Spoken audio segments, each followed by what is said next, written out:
So hello guys, welcome back to our channel. So നമ്മുടെ ചാനലിൽ പുതിയൊരു വീഡിയോയിലേക്ക് എല്ലാവർക്കും സ്വാഗതം ഗൈസ്. അപ്പോൾ ഇന്നത്തെ ഈ ഒരു വീഡിയോയിൽ നമ്മളാണ് നമ്മുടെ സ്നൈപ്പറൊക്കെ യൂസ് ചെയ്തിട്ട് നല്ല രീതിക്ക് കളിക്കാനും മറ്റൊക്കെ സാധിക്കുന്ന കുറച്ച് ടിപ്സ് കാര്യങ്ങളൊക്കെയാണ് പറയാനായിട്ട് പോകുന്നത്.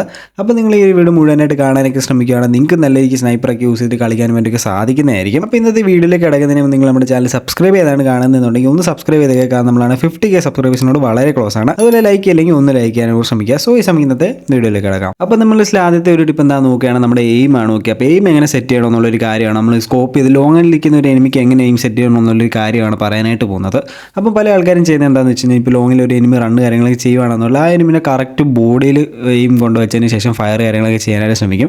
പക്ഷേ അതൊരു മണ്ടത്തരമാണ്. കാരണം ആ എയിമാണ് ആ എനിമിയുടെ ബോഡിയിൽ വെക്കുന്ന സമയത്ത് തന്നെ ആ ഒരു എനിമി റണ്ണിങ്ങിലായതുകൊണ്ട് തന്നെ നമ്മൾ ഫയർ ചെയ്യുമ്പോഴത്തേക്ക് ബുള്ളറ്റ് അവിടെ ചെല്ലുമ്പോഴത്തേക്ക് ആ എനിമി അവിടെ നിന്ന് പോകുന്നതായിരിക്കും. ഓക്കെ, അപ്പോൾ അങ്ങനെ ചെയ്യാതിരിക്കുക. ശരിക്കും അങ്ങനെ ചെയ്യേണ്ടതെന്ന് വെച്ചാൽ നമ്മൾ എയിം ആണെങ്കിൽ ആ ഒരു എനിമിയെ ജസ്റ്റ് ആ എനിമിയുടെ മൂവ്മെൻറ്റ് ജസ്റ്റ് ഒന്ന് ട്രാക്ക് ചെയ്യുക. ഓക്കെ, ട്രാക്ക് ചെയ്തതിന് ശേഷം ആ ഒരു എനിമി ഓടുന്നതിന് ജസ്റ്റ് കുറച്ച് മുമ്പിലായിട്ട് വെക്കാനായിട്ട് ശ്രമിക്കുക. അപ്പോൾ നമ്മൾ കറക്റ്റ് ഫയർ ചെയ്യുമ്പോൾ ആ എനിമി ആ പൊസിഷനിൽ എത്തുക, ആ എനിമിക്ക് ഫയർ കാര്യങ്ങളൊക്കെ കയറുകയും ചെയ്യുന്നതായിരിക്കും. അതാണ് കറക്റ്റായിട്ട് എയിം കാര്യങ്ങളൊക്കെ സെറ്റ് ചെയ്യേണ്ട ഒരു കറക്റ്റ് പൊസിഷൻ എന്ന് പറയുമ്പോൾ. അപ്പോൾ അടുത്തൊരു ഇത് നോക്കുകയാണെങ്കിൽ നമ്മുടെ സ്കോപ്പ് കാര്യങ്ങളൊന്നും ചെയ്യാതെ നമുക്ക് ഫാസ്റ്റായിട്ട് സ്വിച്ച് ചെയ്ത് ഫയർ മറ്റൊക്കെ ചെയ്യാനായിട്ട് പറ്റുന്ന ഒരു ട്രിക്കാണ്. ഓക്കെ, അത് പല ആൾക്കാരും അറിയായിരിക്കും. അറിയാത്ത ആൾക്കാർക്ക് വേണ്ടി ജസ്റ്റ് പറഞ്ഞുതരാം.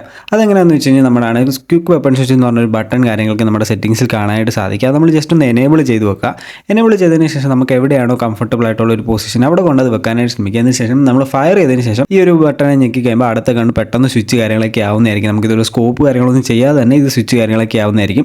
അത് വളരെ യൂസ്ഫുൾ ആയിട്ടുള്ള ഒരു ബട്ടൺ കാര്യങ്ങളൊക്കെയാണ്. അപ്പോൾ നിങ്ങൾ ഇതുപോലെ AW ഫാസ്റ്റായിട്ട് സ്വിച്ച് ചെയ്ത് ഇങ്ങനെ ഫയർ കാര്യങ്ങളൊക്കെ ചെയ്യാൻ ആഗ്രഹിക്കുന്ന ആൾക്കാരാണെങ്കിൽ ആ ഒരു ബട്ടൺ കൺഫേം ആയിട്ട് യൂസ് കാര്യങ്ങളൊക്കെ ചെയ്യാനായിട്ട് ശ്രമിക്കുക. സോ അടുത്തൊരു ഇത് നോക്കുകയാണ്, നമ്മൾ റിഫ്ലക്സ് ഷോട്ട് എന്ന് പറഞ്ഞൊരു സംഭവമാണ്. ഓക്കെ, അപ്പോൾ ഇതെങ്ങനെ പ്രാക്ടീസ് ചെയ്യേണ്ടതെന്ന് ഞാൻ ജസ്റ്റ് പറഞ്ഞുതരാം. അപ്പോൾ അത് ചെയ്യാനായിട്ട് നമ്മൾ എന്താ ചെയ്യേണ്ടതെന്ന് വെച്ച് കഴിഞ്ഞാൽ നമ്മൾ ജസ്റ്റ് ട്രെയിനിങ് ഗ്രൗണ്ടിൽ പോകും. ഓക്കെ, ട്രെയിനിങ് ഗ്രൗണ്ടിൽ പോകേണ്ട ആവശ്യമില്ല. ജസ്റ്റ് നമ്മുടെ ട്രെയിനിങ് ഗ്രൗണ്ടിന് മുമ്പുള്ള ഒരു ലോബി ഉണ്ടല്ലോ, അവിടെ ചെല്ലാനായിട്ട് ശ്രമിക്കുക. അപ്പോൾ അവിടെ രണ്ട് ആടം കാര്യങ്ങളൊക്കെ നിൽക്കുന്ന കാണാനായിട്ട് സാധിക്കും. അപ്പോൾ അവിടെ ചെന്നതിന് ശേഷം നമ്മുടെ എയിം ആണെങ്കിൽ ആ ഒരു ആടമിൻ്റെ അടുത്ത് വെക്കല്ല, ആ ആടമിൻ്റെ ക്ലോസിൽ വെക്കാതെ കുറച്ച് മാറ്റി വെക്കാനായിട്ട് ശ്രമിക്കുക. വെച്ചതിന് ശേഷം ഫാസ്റ്റായിട്ട് ആടമിൻ്റെ അടുത്തോട്ട് ഡ്രാഗ് ചെയ്ത് ആ ഒരു ഷോട്ട് കണക്ട് ചെയ്യാനായിട്ട് ശ്രമിക്കുക. ഓക്കെ, ഇങ്ങനെ ചെയ്യുന്നതിലൂടെ നമ്മുടെ ആണെങ്കിൽ ഈ ഷോട്ട് കാര്യങ്ങളൊക്കെ കണക്ട് ചെയ്യാനുള്ള ഒരു സ്കില്ല് നല്ല രീതിക്ക് ഇൻക്രീസ് കാര്യങ്ങളൊക്കെ ആവുന്നതായിരിക്കും. നമുക്ക് ഇത് ജസ്റ്റ് ആണെങ്കിൽ സ്കോപ്പ് കാര്യങ്ങളൊക്കെ ചെയ്യാതെ തന്നെ നല്ല രീതിക്ക് കണക്ട് ചെയ്ത് ഷോട്ട് കാര്യങ്ങളൊക്കെ അടിക്കാനായിട്ട് സാധിക്കുന്നതായിരിക്കും. നമുക്കിപ്പോൾ BR അല്ലെങ്കിൽ CS ഒക്കെ കളിക്കുന്ന സമയത്തായാലും ഇത് പ്രോപ്പറായിട്ട് വർക്ക് കാര്യങ്ങളൊക്കെ ആവും. അപ്പോൾ ഇത് കണ്ടിന്യൂസ് പ്രാക്ടീസ് ചെയ്യുവാണെങ്കിൽ ആ ഒരു സംഭവം നല്ല രീതിക്ക് പഠിച്ചെടുക്കാൻ സാധിക്കുന്നതായിരിക്കും. സോ അടുത്തൊരു ടിപ്പിലേക്ക് കിടക്കുന്നതിന് മുമ്പ് നിങ്ങൾ നമ്മുടെ ചാനൽ സബ്സ്ക്രൈബ് ചെയ്താണ് ഇപ്പോഴും വീഡിയോ കാണുന്നതെന്നുണ്ടെങ്കിൽ ഒന്ന് സബ്സ്ക്രൈബ് ചെയ്തേക്കുക. കാരണം നമ്മുടെ വീഡിയോ കാണുന്ന 90% ആൾക്കാർ നമ്മുടെ ചാനൽ സബ്സ്ക്രൈബ് ചെയ്താണ് വീഡിയോ മറ്റൊക്കെ കാണുന്നത്. അപ്പോൾ സബ്സ്ക്രൈബ് ചെയ്യില്ലെങ്കിൽ ഒന്ന് സബ്സ്ക്രൈബ് ചെയ്യുക, വീഡിയോ അതിലൊന്ന് ലൈക്ക് ചെയ്യാൻ ശ്രമിക്കുക. സോ ഈ നമുക്ക് അടുത്ത ടിപ്പിലേക്ക് കിടക്കാം. അപ്പോൾ അടുത്തെന്ന് പറയുന്നത് നമ്മൾ യൂസ് ചെയ്യേണ്ട ഒരു ക്യാരക്ടറാണ്. ഓക്കെ, അപ്പോൾ നമ്മൾ സ്നൈപ്പറൊക്കെ യൂസ് ചെയ്യുമ്പോൾ മോസ്റ്റ് ഓഫ് ദി ആൾക്കാർ യൂസ് ചെയ്യുന്ന ഒരു ക്യാരക്ടർ തന്നെയാണ് ഇത്. അപ്പോൾ അതാണെന്ന് വെച്ചാൽ നമ്മുടെ റാഫേൽ എന്ന് പറഞ്ഞ ക്യാരക്ടറാണ്. ഈ ഒരു ക്യാരക്ടറിനെ നിങ്ങൾ ഉറപ്പായിട്ട് യൂസ് ചെയ്യാനായിട്ട് ശ്രമിക്കുക. ഓക്കെ, കാരണം നമ്മൾ സ്നൈപ്പർ യൂസ് ചെയ്യുകയാണെന്നുണ്ടെങ്കിൽ സൈലൻസർ ആയിരിക്കും ഈ ഒരു റാഫേലിൻ്റെ ഒരു എബിലിറ്റി എന്ന് പറയുമ്പോൾ. അപ്പോൾ നമ്മൾ പെട്ടെന്ന് എനിമിയെ ഫിനിഷ് ചെയ്യാനും പറ്റും. അതുപോലെ നോക്കായി കിടക്കുന്ന എനിമി പെട്ടെന്ന് തന്നെ ഫിനിഷ് ആവുകയും ചെയ്യുന്നതായിരിക്കും. ബ്ലീഡിങ് ഭയങ്കര സ്പീഡാണ് റാഫേലിൽ. അപ്പോൾ അത് ഭയങ്കര ഗുണമുള്ള ഒരു ക്യാരക്ടർ കാര്യങ്ങളൊക്കെയാണ്. അപ്പോൾ ഈ ഒരു ക്യാരക്ടറിനെ നിങ്ങൾ ഉറപ്പായിട്ട് സ്നൈപ്പർ യൂസ് ചെയ്യുന്ന ആൾക്കാർ യൂസ് ചെയ്യാനായിട്ട് ശ്രമിക്കുക. അപ്പോൾ അടുത്തൊരു ഇതെന്ന് പറയുന്നത് നമ്മൾ എല്ലാ റേഞ്ചിലും പ്രാക്ടീസ് ചെയ്യാന്നുള്ളൊരു സംഭവമാണ്. ഓക്കെ, കാരണം നമ്മുടെ ഫ്രീ ഫയറിൽ AWM എന്ന് പറഞ്ഞ ഗണ്ണാണ് നമുക്ക് എല്ലാ റേഞ്ചിലും യൂസ് വരുന്ന ഒരു കാര്യമാണ്. മറ്റ് PUBG മറ്റുള്ള ഗെയിംസ് ഒക്കെ നോക്കുകയാണെങ്കിൽ സ്നൈപ്പർ ലോങ് റേഞ്ചിൽ മാത്രമേ യൂസ് കാര്യങ്ങളൊക്കെ വരുന്നുള്ളൂ.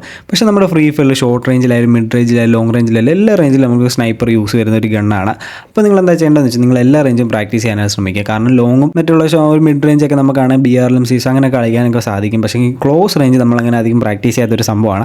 അപ്പോൾ അതിനായിട്ട് നിങ്ങൾ നിങ്ങളുടെ ഫ്രണ്ടിൻ്റെ കൂടെ കസ്റ്റം റൂംസും മറ്റൊക്കെ കളിക്കാനായിട്ട് ശ്രമിക്കുക. ക്ലോസ് റേഞ്ചിൽ അൺലിമിറ്റഡ് ഗ്ലൂ വാൾസും മറ്റൊക്കെ ആയിട്ട് കസ്റ്റം റൂംസും മറ്റൊക്കെ കളിക്കാനായിട്ട് ശ്രമിക്കുക. ക്ലോസ് റേഞ്ച് നല്ല സ്കിൽഡ് ആയിട്ടൊരു പ്ലെയറിനെ കൂടെ എടുക്കുകയാണെങ്കിൽ നമ്മുടെ സ്കില്ലും അതനുസരിച്ച് ഇൻക്രീസ് കാര്യങ്ങളൊക്കെ ആവുന്നതായിരിക്കും. അപ്പോൾ നിങ്ങൾ ആ ഒരു സംഭവം ഉറപ്പായിട്ടും ചെയ്ത് നോക്കാനായിട്ട് ശ്രമിക്കുക. സോ അടുത്തെന്ന് പറയുമ്പോൾ നമ്മളെല്ലാവരും ഫേസ് ചെയ്യുന്ന ഒരു ഇഷ്യൂ ആണ്. ഓക്കെ, അതെന്താണെന്ന് വെച്ചാൽ നമ്മൾ ഇതുപോലെ ഗ്ലൂ വാൾ കാര്യങ്ങളൊക്കെ ഇടാനായിട്ട് ഭയങ്കര ബുദ്ധിമുട്ടായിരിക്കും. സ്നൈപ്പർ യൂസ് ചെയ്യുന്ന സമയത്ത് ഒരു ഫയർ ചെയ്തതിന് ശേഷം ഗ്ലൂ വാൾ ഇടാൻ പോകുകയെന്ന് പറഞ്ഞു കഴിഞ്ഞാൽ ഭയങ്കര ടാസ്ക് ആയിട്ടുള്ളൊരു കാര്യമാണ്. പേഴ്സണലി എനിക്ക് ഭയങ്കര ബുദ്ധിമുട്ടുള്ള ഒരു കാര്യമാണ്. അപ്പോൾ അതിനൊരു സൊല്യൂഷൻ കാര്യങ്ങളൊക്കെയാണ് പറയാനായിട്ട് പോകുന്നത്. ഓക്കെ, അതിനെന്താ നമ്മൾ ചെയ്യേണ്ടതെന്ന് വെച്ചാൽ നമ്മൾ ജസ്റ്റ് സെറ്റിംഗ്സിലേക്ക് പോകാനായിട്ട് ശ്രമിക്കുക. അവിടെ ചിലപ്പോൾ നമുക്ക് അവിടെ ഒരു സ്മാർട്ട് ഗ്ലൂ വാൾ ത്രോ എന്ന് പറഞ്ഞൊരു സംഭവം കാണാനായിട്ട് സാധിക്കും. അത് ജസ്റ്റ് ഓൺ ആക്കി വെക്കും. ഓക്കെ, ഇത് ഓൺ ആക്കുന്നതിലൂടെ എന്താ സംഭവിക്കുന്നതെന്ന് വെച്ച് കഴിഞ്ഞാൽ നമ്മൾ ജസ്റ്റ് ഗ്ലൂ വാളിൻ്റെ ബട്ടണെ ഞെക്കിയാൽ മതി. അപ്പോൾ തന്നെ നമുക്ക് ഗ്ലൂ വാൾ കാര്യങ്ങളൊക്കെ വീടുന്നതായിരിക്കും. ഓക്കെ, വേറെ ലെവലായിട്ടുള്ളൊരു ഫീച്ചറാണ് ഗ്ലൂ വാൾ. നമ്മൾ നോർമലി ചെയ്യുന്നത് എങ്ങനെയാണെന്ന് വെച്ചാൽ ഗ്ലൂ വാളിന് ബട്ടണെ ഞെക്കണം, പിന്നെ ഫയർ ബട്ടണെ ഞെക്കണം. അത് ഇച്ചിരി ടാസ്ക്കാണ്. ഇതാകുമ്പം AWM വെച്ച് നമ്മൾ ഫയർ ചെയ്തതിന് ശേഷം ജസ്റ്റ് ഗ്ലൂ വാൾ ബട്ടണെ ഞെക്കിയാൽ മതി. അപ്പോൾ ഗ്ലൂ വാൾ കാര്യങ്ങളൊക്കെ വീഴുന്നതായിരിക്കും. വേറെ ലെവലായിട്ടുള്ളൊരു ബട്ടൺ കാര്യങ്ങളൊക്കെയാണ്. അപ്പം അതൊന്ന് ട്രൈ ചെയ്ത് നോക്കാനായിട്ട് ശ്രമിക്കുക. ഓക്കെ, സോ നമ്മുടെ ഈ ഒരു വീഡിയോ എന്ന് പറയുമ്പോൾ ഇത്രയേ ഉള്ളൂ ഗൈസ്. അപ്പോൾ നിങ്ങൾക്ക് വീഡിയോ ഇഷ്ടപ്പെട്ടെന്ന് വരുന്നു. അപ്പോൾ വീഡിയോ ഇഷ്ടപ്പെട്ട ഉറപ്പായിട്ട് ലൈക്ക് ചെയ്യുക. ചാനൽ സബ്സ്ക്രൈബ് ചെയ്യാത്ത ആൾക്കാരും വീഡിയോ ഇപ്പോഴും കാണുന്നുണ്ടെങ്കിൽ സബ്സ്ക്രൈബ് ചെയ്തേക്കുക. സോ ഈ സമയം അടുത്തൊരു വീഡിയോ കാണുന്നവരെ ബൈ ബൈ ഗൈസ്.